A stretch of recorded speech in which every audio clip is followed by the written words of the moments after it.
مشاهدي الكرام أينما كنتم طيب الله أوقاتكم بكل خير، أحييكم وأقدم نشرة أخبار المساء والمستهل بالعناوين. إصابة 24 مواطنا بفيروس كورونا اليوم. وزارة الزراعة تعلن تحقيق أعمال بيطرية مرضية.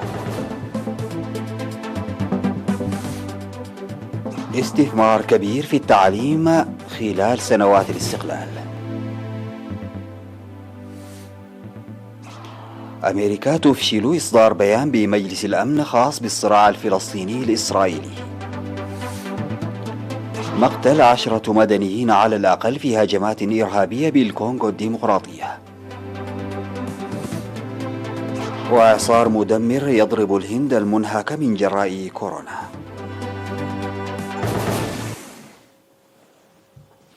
السلام عليكم ورحمة الله. أعلنت وزارة الصحة أن الفحوصات المخبرية التي أجريت اليوم 17 من مايو في مراكز العزل بأقاليم القاشبركة وجنوب البحر الأحمر والأوسط والجنوبي أظهرت إصابة 24 مواطنا بفيروس كورونا، وظهرت 11 حالة إصابة في إقليم القاشبركة، كانت 6 منها في أم حجر و3 في بارنت وواحدة في تساني وواحدة في أديبرة و6 في عصب بإقليم جنوب البحر الأحمر و5 في أسمرة بالإقليم الأوسط و2 في صنعفة بالإقليم الجنوبي. في غضون ذلك شفي 22 مريضا، 14 من إقليم جنوب البحر الأحمر و8 من الإقليم الأوسط، ووفاة مريضين بكورونا، واحد من الإقليم الأوسط يبلغ من العمر 99 عاما، والثاني من إقليم عنسبة يبلغ من العمر 78 عاما.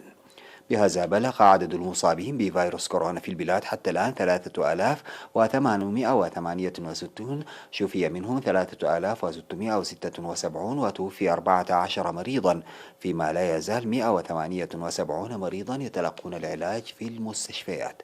وزارة الصحة 17 من مايو 2021.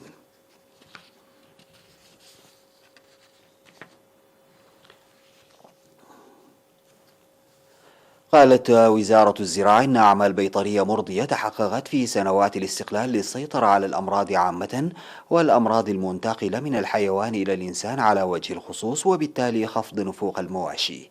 وأوضح مدير القسم البيطري في وزارة الزراعة الدكتور يوناس ولدو إن مرض الطاعون البقري كان من الأمراض الرئيسية التي تحدث الأضرار في المواشي بداية سنوات الاستقلال، وقد تم السيطرة عليه نتيجة حملة التطعيم الواسعة حتى عام 1997، وبعد المتابعة الجادة من عام 1998 أصبحت إريتريا خالية من المرض في عام 2005 بشهادة من منظمة العالمية للصحة الحيوانية. وذكر إن الحكومة أدخلت من عام 2003 البرنامج الوطني للتطعيم الإجباري المجاني، وركزت في الأمراض الحيوانية الخطيرة لتقوم بتطعيم حوالي 2,500,000 من المواشي سنويا، ليسهم ذلك في خفض الأمراض الحيوانية والسيطرة عليها. وقال إن بناء عيادات بيطرية في كل إقليم ومديرية وتجهيزها جيدا من الإنجازات الكبيرة التي تحققت، موضحا إن فحوصات عشوائية سنوية للتعرف على الأمراض الحيوانية أسهم في تحقيق تقدم مشجع لمكافحة الأمراض الحيوانية.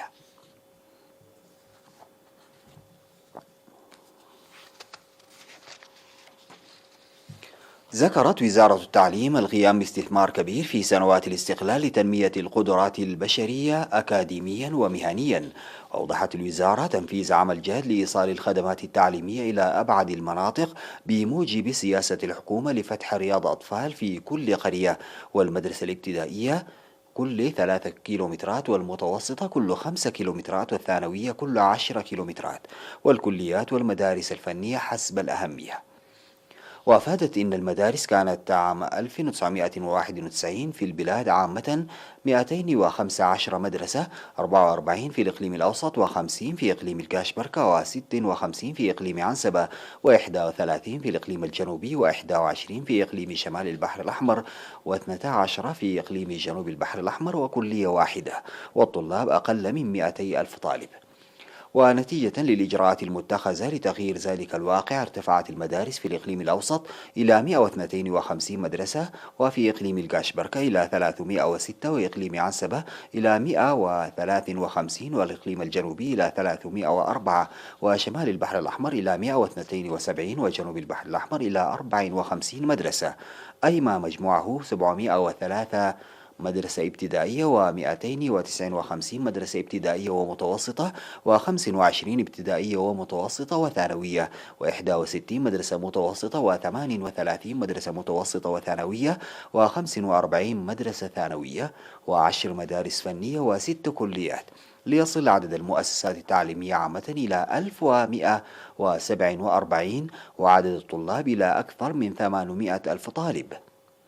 وأشارت وزارة التعليم إلى أن الطلاب الممتحنين للشهادة الوطنية من مدرسة وارساي كالو الثانوية في ساوة ولم يحققوا نتائج التي تدخلهم الجامعات، يتم تدريبهم في مركز التدريب المهني في ساوة وعدهالو في الحدادة والنجارة والمسح وتصنيع وصيانة المعدات ونظم التبريد وتركيب معدات الطاقة الشمسية والتنمية الزراعية وتربية الحيوانات وغيرها، للمساهمة في الدفع بأنشطة تنمية وإعمار البلاد.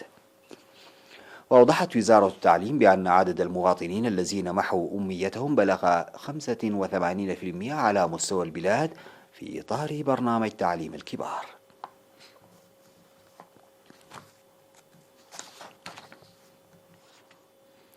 دعا مكتب الصرف الصحي في قسم المياه في الإقليم الأوسط المواطنين لعدم رمي النفايات في مجاري السيول التي تتسبب في موسم الأمطار في تلوث السدود وغمر المياه. وذكر مسؤول المكتب المهندس يوهانس مولو كمثال مجرى السيول في قدايف، قائلا إن المجرى يصب في سد ماي نفحي، داعيا السكان لعدم رمي النفايات في المجرى المائي. وأوضح بأن المجرى الذي يمر بمناطق قحوتة وقجرة ومصنع البيرة والأمسو وبارجمة وهي وسنبل بجنوب أسمرة من المجاري المغذية لسد ماي نفحي، وعلى المواطنين التعاون لضمان نظافة المجرى.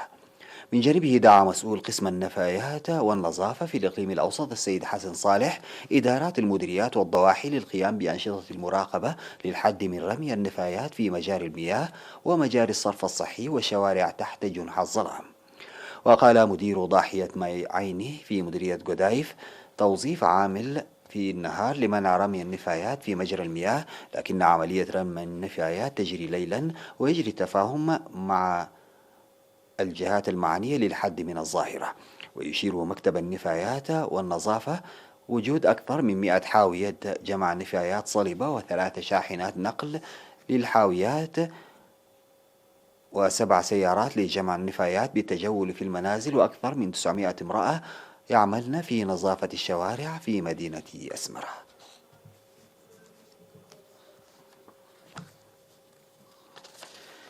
قام الطلاب والمدرسون ورعاة الطلاب في كلية التجارة والعلوم الاجتماعية بأنشطة تشجير داخل الكلية بمناسبة 15 من مايو اليوم الوطني للحملة الخضراء.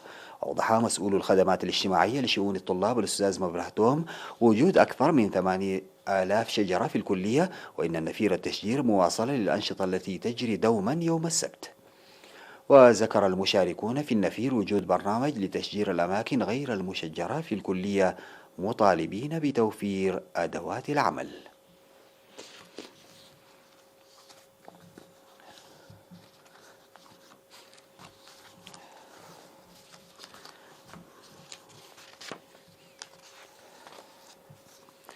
بعد الفاصل سيداتي وسادتي أعود بالأخبار الخارجية.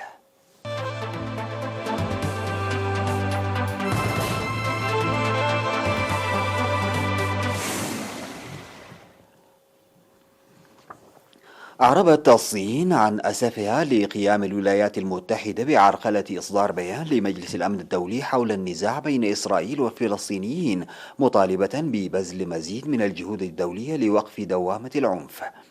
وبعد إفشال واشنطن المجلس في إصدار بيان مشترك لوقف العدوان الإسرائيلي، دعت كل من النرويج وتونس والصين إلى وقف كل أعمال العنف والتحريض والتدمير والإخلاء في بيان مشترك ثلاثي. وقال وزير الخارجية الصيني وانغ يي الذي تتولى بلاده الرئاسة الدورية لمجلس الأمن خلال اجتماعه الأخير عبر نظام الفيديو بكل أسف فقط بسبب عرقلة دولة واحدة لم يتمكن مجلس الأمن من التحدث بصوت واحد. وعقد مجلس الأمن اجتماعا طارئا على مستوى وزراء الخارجية عبر الفيديو استجابة لدعوة من كل من تونس والصين والنرويج لبحث التصعيد في فلسطين وإسرائيل. وندد وزير الخارجية الفلسطيني رياض المالكي في كلمته أمام المجلس بالعدوان على شعبه والمقدسات، وطالب المجتمع الدولي بالقيام بواجباته في حماية الفلسطينيين وتطبيق القرارات الدولية المتعلقة بالنزاع في الشرق الأوسط. من جهته حمل مندوب إسرائيل في الأمم المتحدة جلعاد أردان خلال اجتماع المجلس حركة حماس مسؤولية إشعال النزاع.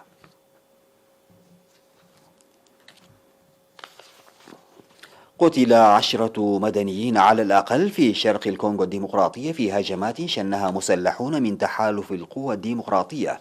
وقالت منظمة كيفو سيكوريتي تراكر إن 10 مدنيين على الأقل قتلوا في قريتين جاكا ومانجوندو بالقرب من بلدة مامباسا بمقاطعة إيتوري، مضيفة أن المصادر المحلية تشتبه بأن الهجمات شنها تحالف القوى الديمقراطية، ربما بالتحالف مع جماعة محلية.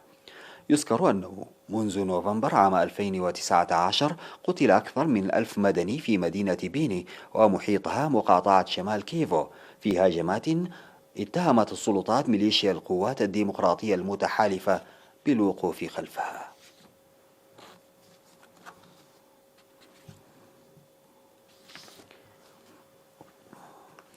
ضرب إعصار قوي ترافقه رياح عنيفة الهند مهددا بارتفاع مستوى أمواج البحر، معطل جهود الحكومة في مواجهة تفشي فيروس كورونا المستجد المدمر. وقضى 6 أشخاص على الأقل في نهاية الأسبوع في أمطار غزيرة وعواصف فيما اجتاح تاوكتاي، وهو أكبر إعصار يضرب غربي الهند في 30 عاما وفق تقارير صحفية بحر العرب، وهو يتجه إلى ولاية جوجرات.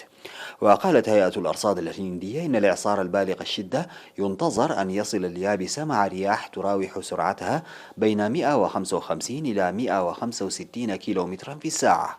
ونشر الآلاف من عناصر فرق الإغاثة من الكوارث، فيما وضعت وحدات من حرس السواحل وقوات البحر والجيش والجو في حالة تأهب وفق بيان لوزير الداخلية أميت شاه.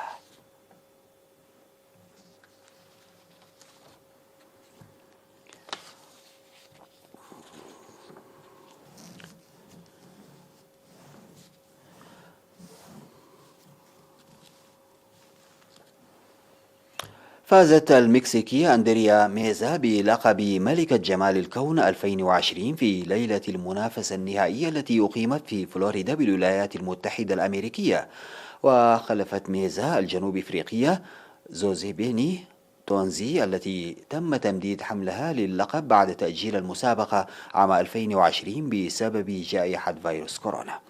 وجاءت نتيجة المسابقة بالنسبة لبقية ال5 الأوائل على النحو التالي: فقد تم اختيار ميزا من بين 74 مشاركة في المسابقة من خلال لجنة تحكيم مكونة من 8 نساء تضم فائزتين سابقتين باللقب ورائدات أعمال وشخصيات تلفزيونية.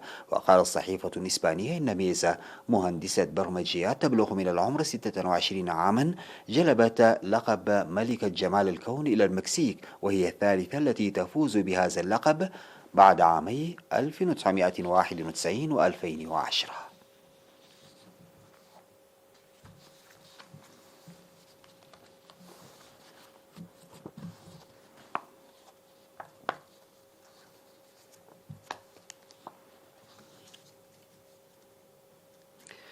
انتهت نشرة أخبار المساء، قدمتها لحضراتكم من الفضائية الإريترية. شكرا لمتابعتكم، السلام عليكم ورحمة الله تعالى وبركاته.